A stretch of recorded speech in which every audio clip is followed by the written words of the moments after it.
Hey there, traders. This is Trader Tim from eMiniMind.com. Today is the 8th of July, 2019. Doing a Monday market analysis video here in the ES. Public service announcement, the trading room for this week, instead of being on its regularly Tuesday morning, it will be on Wednesday this week. So Wednesday the 10th, same time at the market open. In terms of what we're looking at for the next couple of weeks, we've got basically the rest of the month before we have our next FOMC meeting announcement. So we should have at least 3 solid weeks of good trading opportunities. If we look at the target from this 50%, which was drawn back here in extension, high to high, that has a target at 30.58, and even 30.50 would be a nice move. You can see the 29.60 is the next daily retracement, and its target is 30.24, kind of taking us halfway there. So if we get a move lower tomorrow, below Friday's low at 71.50s, I would watch for us to, maybe go lower, but watch out for this 29.60. We may get some sort of a hammer or a tail down here where intraday we sell off, but then we meet these prior highs. That will act as support. Maybe the 29.60 acting as support, and we could close with a hammer or sort of a bullish end to the day.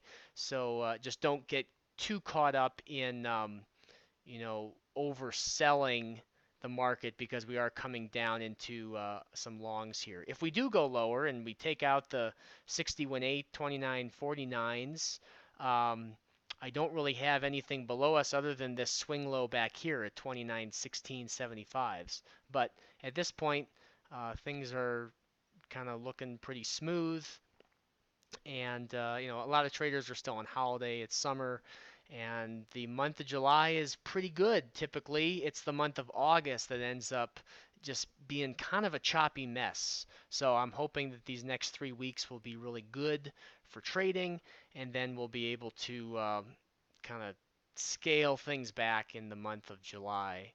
Today was an inside day, meaning the high and the low of today, or I'm sorry, the open where we started the day was inside the high and low of Friday. We ended up being fully inside high and low of today, did not break above yesterday, Friday's high and low.